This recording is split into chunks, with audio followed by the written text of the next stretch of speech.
Hampir setiap hari kita memakai sepatu tanpa bertanya dari mana asalnya, siapa yang membuatnya, dan berapa mahal yang harga harus sebenarnya dibayar untuk pasang alas kaki itu.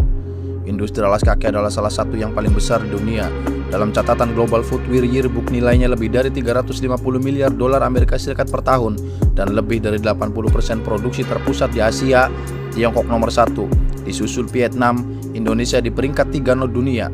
Asosiasi Persepatuan Indonesia atau Asperindo mencatat pada tahun 2025 di Indonesia produksinya mencapai 800 juta lebih pasang sepatu. Ekspornya mencapai 601 juta pasang sepatu dengan nilai 7,98 miliar dolar Amerika Serikat, meningkat 9,54% dibandingkan tahun 2024, dengan tujuan utama Amerika Serikat sebesar 30%, Uni Eropa 22%, lalu Tiongkok dan negara lainnya. Hampir 1 juta tenaga kerja terserap langsung, ditambah ratusan ribu lagi di rantai bawah dengan komposisi 60% sampai 80% diisi oleh pekerja perempuan. Namun di balik angka megah itu, eksploitasi, racun, kerusakan lingkungan, dan ketidakadilan yang masih berjalan setiap hari. Salah satu contoh yang dipaparkan oleh ILO atau International Labour Organization, setidaknya 70% pekerja wanita mengalami pelecehan atau menjadi korban bentuk kekerasan dalam lingkungan kerja. Dari kehidupan di dalam pabrik, kimia berbahaya yang digunakan untuk produksi sepatu, kerusakan sungai dan tanah akibat limbah, cara rantai pasok menyembunyikan tanggung jawab, hingga apa yang bisa kita ubah. Bersama saya Zar dalam Jurnal Pagi ini.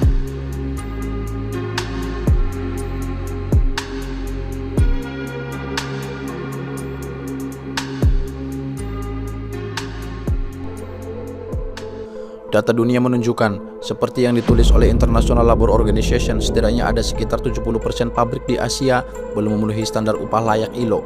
Jam kerja yang mencapai 10-14 jam per hari, 6-7 hari per minggu, hingga 70-85 jam per minggu. Dan di banyak tempat tidak ada serikat buruh atau serikat pekerja yang bebas dari pemecatan terhadap yang mengajukan protes. Sebagai indikator dalam surveinya Decent Work Check yang diolah oleh Celios menemukan kerentanan dan ketimpangan. Hasil survei tersebut setidaknya ada 5 masalah yang dihadapi pekerja sepatu dan kulit. Pertama, upah rendah yang tidak manusiawi. Banyak pekerja hanya menerima upah minimum yang bahkan tidak mencukupi kebutuhan hidup dasar yang layak. Gaji rata-rata pabrik besar hanya sekitar 2,8 sampai 3,4 juta per bulan dalam kategori UMR. Belum cukup untuk hidup layak di kawasan industri. Di bengkel tak resmi bisa di bawah 2 juta. Namun demikian, jika di kota-kota besar seperti Jabodetabek, buruh diberikan upah 4,7 juta sampai 5 juta dalam kategori UMK atau upah minimum kota. Maka rata-rata upah buruh per jam hanya $1 per jam. Berbeda dengan Kamboja, mereka dibayar 1,18 dolar per jam. Dari angka tersebut, dengan harga sepatu pabrikan global made in Indonesia di pasar internasional dibanderol dengan harga 150-200 dolar. Artinya, hanya dengan satu pasang sepatu, pemilik merek sepatu dapat menggaji buruh selama 1 bulan kerja. Praktek sistem upah berdasarkan target juga memperburuk situasi karena menekan pekerja untuk bekerja lebih batas waktu normal dengan upah lembur yang kecil atau bahkan tanpa persetujuan. Fenomena lembur paksa ini menggambarkan lemahnya pengawasan terhadap pelaksana peraturan jam kerja dan memberikan gambaran nyata tentang ketimpangan kuasa dalam hubungan industrial antara pemilik pabrik, pekerja, dan pihak pemesan atau brand. Kasus nyata yang terjadi pada pabrik PT Panarup Dwi Karya tahun 2012. 2.000 lebih pekerja mogok karena gaji rendah dan larangan serikat. 1.300 dipecat, 345 kini belum dapat pesangon meski pemasok utama Adidas Mizuno. Tahun 2018 di Purwakarta, ribuan buruh dari PT IL Jinsun Purwakarta menggelar aksi mogok karena belum dibayarnya upah para buruh selama 2 bulan terakhir. Di Nunukan, Kalimantan Utara tahun 2025, ratusan karyawan PT Karangjuang Hijau Lestari mogok kerja. Mereka memprotes mutasi sepihak, upah di bawah standar, hingga minimnya fasilitas kerja. Dan yang terbaru, para pekerja KDKMP, Koperasi Merah Putih, desa atau kelurahan di Bojonegoro mogok kerja karena upah yang tidak sesuai. Kedua, terdapat kondisi kerja yang buruk dan tidak aman. Banyak pabrik tidak memenuhi standar minimum keselamatan kerja dengan ventilasi yang minim, tingkat kebisingan yang tinggi, dan ketiadaan sistem pencegahan kecelakaan kerja yang berpotensi membahayakan kesehatan jangka panjang mereka. Ketiga, isu kebebasan berserikat dan praktek union busting menjadi persoalan krusial dalam industri garmen dan alas kaki di Indonesia. Banyak perusahaan secara aktif melarang atau menghambat pembentukan serikat pekerja yang independen, baik melalui tekanan langsung maupun melalui regulasi internal yang membatasi kebebasan berorganisasi. Keempat, banyak pekerja yang terjebak dalam sistem kontrak jangka pendek outsourcing dan subkontrak yang membuat mereka rentan terhadap pemutusan hubungan kerja tanpa perlindungan atau kompensasi yang layak. Dan kelima, diskriminasi dan pelecehan terhadap pekerja, terutama perempuan yang mendominasi sektor ini masih sering terjadi dengan laporan pelecehan verbal, fisik, hingga seksual yang jarang ditindak secara serius. Diskriminasi dalam bentuk ketimpangan upah, hambatan promosi jabatan, serta pelanggaran hak cuti hamil memperlihatkan ketidaksetaraan gender yang mengakar dan memperluas intervensi struktural untuk menciptakan lingkungan kerja yang lebih adil. Setidaknya masih terdapat 86% hak maternitas yang tidak didapat perempuan.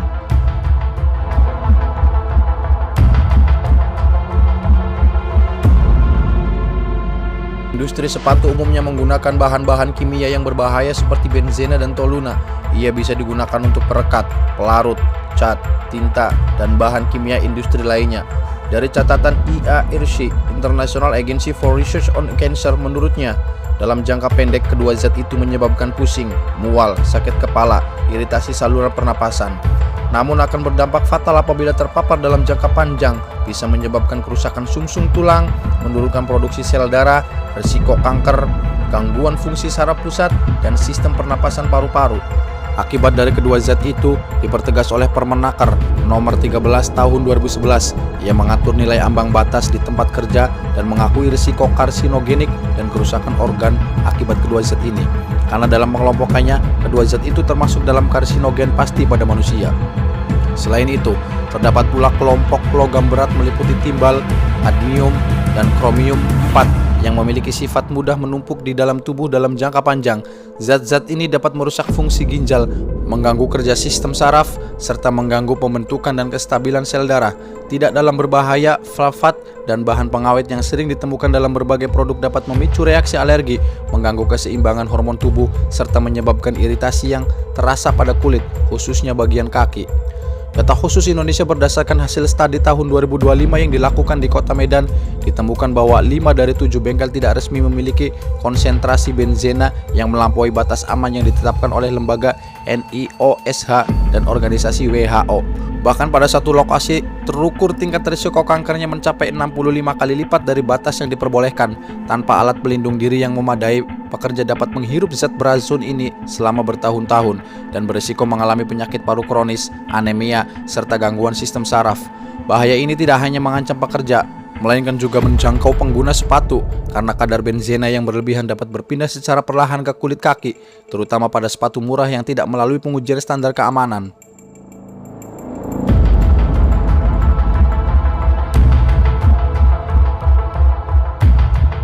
Industri alas kaki menimbulkan tekanan berat bagi lingkungan, mulai dari tahap produksi hingga akhir masa pakai produknya. Untuk membuat satu pasang sepatu kulit dibutuhkan sekitar 2.000-4.000 liter air bersih. Dalam skala nasional, kebutuhan ini berarti jutaan ton air terpakai dan terbuang setiap harinya. Masalah makin parah karena limbah cair yang dihasilkan umumnya mengandung krom, sulfida, zat warna, dan perekat yang sering dibuang langsung ke perairan tanpa pengolahan memadai. Di Indonesia, kondisi ini terlihat nyata di sentra industri sepatu dan kulit di Kabupaten Pekalongan dan Magetan yang menjadi pusat produksi sepatu kulit Jawa Tengah dan Jawa Timur. Penelitian dan pemantauan lapangan mencatat limbah cair berwarna gelap berbau menyengat sering mengalir ke sungai dan meresap ke tanah. Pengukuran di beberapa lokasi menunjukkan kadar krom dan zat kimia lain melebihi baku mutu lingkungan sehingga merusak ekosistem air dan menurunkan kesuburan tanah pertanian di sekitarnya. Di sepanjang aliran Sungai Citarum yang melintas kawasan industri padat di Jawa Barat, sejumlah pabrik alas kaki dan penyaman kulit tercatat membuang limbahnya secara sembarangan, memperparah pencemaran yang sudah menjadi perhatian nasional selama bertahun-tahun. Di sisi bahan baku, sebagian besar sepatu terbuat dari plastik, poliuretan, dan karet yang memerlukan 30-50 tahun untuk terurai secara resmi. Indonesia termasuk salah satu produsen dan konsumen utama dengan jutaan pasang diproduksi dan dibeli setiap tahun. Masalah timbul ketika banyak sepatu dibuang sebelum waktunya, menumpuk di tempat pembuangan akhir atau terbengkalai di lingkungan. Di kota-kota besar seperti Jakarta, Surabaya, dan Bandung, sepatu bekas menjadi salah satu komponen sampah anorganik terbanyak yang sulit terurai dan berpotensi melepaskan zat berbahaya saat lapuk. Dampak iklim juga tak kalah besar. Industri alas kaki menyumbang sekitar 1,4% emisi karbon global, setara dengan seluruh emisi penerbangan komersial di dunia. Di Indonesia, Produksi sepatu dalam skala besar yang masih mengandalkan bahan bakar fosil dan energi listrik insentif turut menyumbang emisi signifikan, terutama di kawasan industri seperti Cikande, Karawang, dan Tangerang. Bahkan pada tahun 2025, kasus kontaminasi di Cikande menunjukkan betapa rumitnya pengendalian risiko. 2 kontainer sepatu ekspor terdeteksi terpapar radiasi akibat polusi lingkungan industri di sekitarnya, menegaskan bahwa kelalaian pengelolaan lingkungan berujung pada risiko kesehatan dan kerugian ekonomi. Temuan menemukan di kawasan Cikande, Cirebon, Karawang, Bekasi, sungai berubah warna, bau busuk, ikan mati, tanah rusak akibat limbah sepatu yang dibuang ke sungai.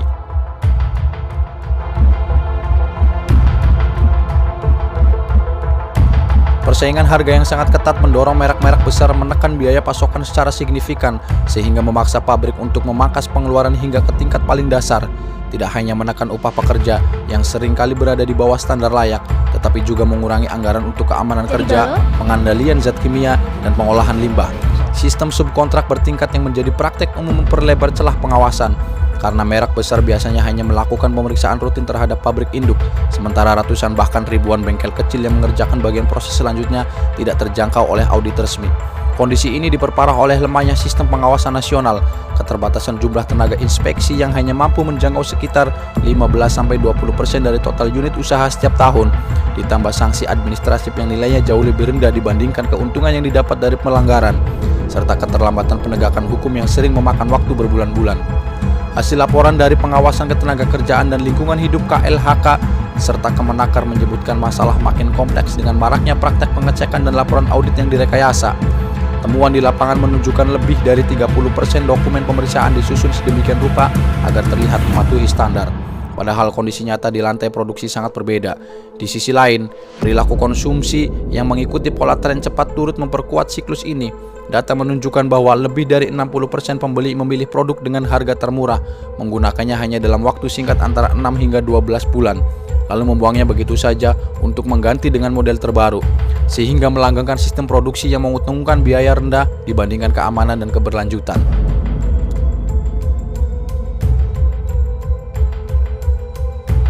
Untuk memutus rantai masalah yang ada, diperlukan peran aktif dari seluruh pihak. Pemerintah diminta memperketat pengawasan serta menjatuhkan sanksi yang tegas bagi setiap pelanggar di bidang ketenagakerjaan dan lingkungan, mewajibkan transparansi penuh dalam pelacakan rantai pasok beserta laporan yang dapat diakses publik, serta menerapkan standar batas zat kimia yang ketat sesuai acuan yang ditetapkan oleh WHO dan Uni Eropa.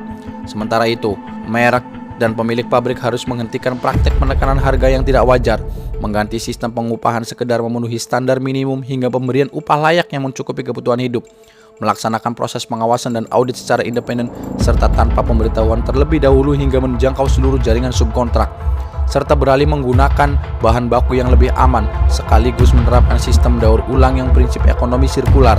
Di sisi lain, peran konsumen menjadi penentu akhir. Mulailah mengurangi kebiasaan membeli banyak mengikuti tren, memperpanjang masa pakai barang dengan cara merawat dan memperbaikinya, memilih produk dari merek yang terbuka mengenai asal-usul barang dan kondisi pekerjanya serta memiliki sertifikasi yang terpercaya, menghindari barang dengan harga sangat murah namun tidak jelas asal-usulnya. Karena rendahnya harga seringkali berarti biaya produksi ditanggung oleh eksploitasi pekerja atau kerusakan lingkungan, serta menyebarkan informasi guna meningkatkan kesadaran bersama sebagai langkah awal menuju perubahan yang lebih baik.